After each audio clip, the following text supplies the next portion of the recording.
ہمسائیگی کے حوالے سے جو ہماری ذمہ داریاں ہیں جی ہم ان کو اپنے گھر سے شروع کریں. ٹھیک. اور جیسے آپ صاحب نے بھی فرمایا کہ دو بھائی اکٹھے رہتے ہیں, جی ایک کمرہ ایک بھائی کا ہے, دوسرا کمرہ دوسرے بھائی کا ہے, تو وہ بھی تو بہت قریبی ہمسائے ہیں ایک دوسرے کے, ماشاءاللہ. تو وہ ایک دوسرے کا خیال کریں. ٹھیک.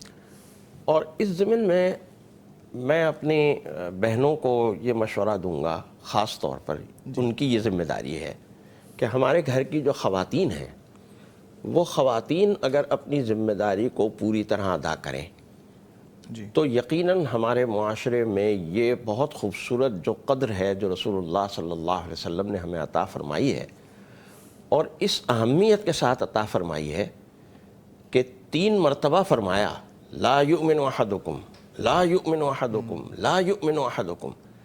صحابہ کرام رضوان اللہ مجمعین کہتے ہیں کہ ہم ڈر گئے کہ اب پتہ نہیں آگے کس کی بات ہوگی کہ جس کے ایمان کی یوں اتنی تاکید کے ساتھ نفی فرما رہے ہیں رسول اللہ صلی اللہ علیہ وسلم. تو آگے آپ نے فرمایا کہ جس کا پڑوسی اس کے شر سے محفوظ نہ ہو. جی. اب یہاں مثال کے طور پر وہ بھی حدیث ہے کہ خواتین کو آپ صلی اللہ علیہ وسلم نے خاص طور پر خواتین کو خاص طور پر مخاطب کیا لے جا رہا. اور وہ جو 2 خواتین کی بات ابھی حافظ صاحب نے فرمائی کہ مثال کے طور پر ہم اپنی اگر روایات کو لیتے ہیں, ہم اپنے تمدن کو لیتے ہیں, تو ہماری روایات میں ہمارے تمدن میں ساس بہو کا ایک رشتہ ہے جی جو بڑی کریٹیکل نوعیت کا ہوتا ہے. صحیح. اور ساس بہو کے ساتھ یا سسر اور بہو کے ساتھ جو تعلق اور رشتہ یا جو اس کے ساتھ رویے ہوتے ہیں وہ ہمیں معلوم ہے, بیان کرنے کی ضرورت نہیں ہے. جی. لیکن وہ بہو جو ہے وہ اس گھر کا کتنا بڑا فرد ہے. میں ایک مرتبہ یہ عرض کر رہا تھا کہ حق تعالی جل شانہ نے قرآن حکیم میں جہاں محرم رشتے بیان کیے سورہ نساء میں, جی وہاں جہاں جس آیت میں بیٹی کو محرم قرار دیا اور محترم قرار دیا, اسی آیت میں بہو کو بھی محترم اور محرم قرار دیا. وَحَلَائِلُ أَبْنَائِكُمُ الَّذِينَ مِنْ أَصْلَابِكُمْ. اس کا مطلب ہے کہ جو حرمت, جو تقدس, جو احترام ہم بیٹی کو دیتے ہیں, ہمیں وہ احترام وہ تقدس اپنی بہو کو بھی دینا چاہیے. بالکل ٹھیک. اب وہ ہم دیتے ہیں یا نہیں دیتے, یہ ایک سوال ہے. یہ ایک سوال ہے. ہم اگر اپنے معاشرے سے لمحہ فکریہ ہے, ہم اگر اپنے معاشرے سے اور خاص طور پر اپنے خواتین سے, اپنے گھروں کی, اپنے شہر کی, اپنے ملک کی خواتین سے پوچھیں, دریافت کریں کہ کیا وہ حرمت اور تقدس ہم اپنی بہو کو دیتے ہیں جو حرمت و تقدس ہم اپنی بیٹی کو دیتے ہیں, تو اس کا کیا جواب ہوگا. میں نہیں اس پہ کوئی تبصرہ کرتا, جی آپ خود ہی اس کو سمجھ لیجئے اور میرے ناظرین بھی اس کو سمجھ لیں.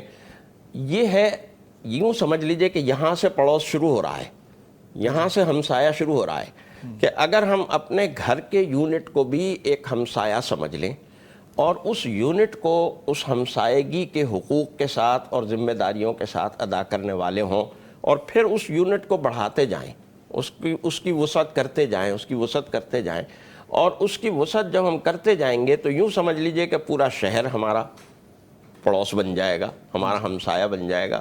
پھر اسی کو ہم نیشنل لیول کے اوپر لاتے ہیں, قومی سطح پر لاتے ہیں, تو ہم حکومت کو یہ کہنے پر مجبور کر سکتے ہیں یا حکومت کو اس رویے پر مجبور کر سکتے ہیں کہ بحیثیت ملک جتنے پڑوسی ملک ہیں ہمارے وہ بھی ہمارے ہمسائے ہیں.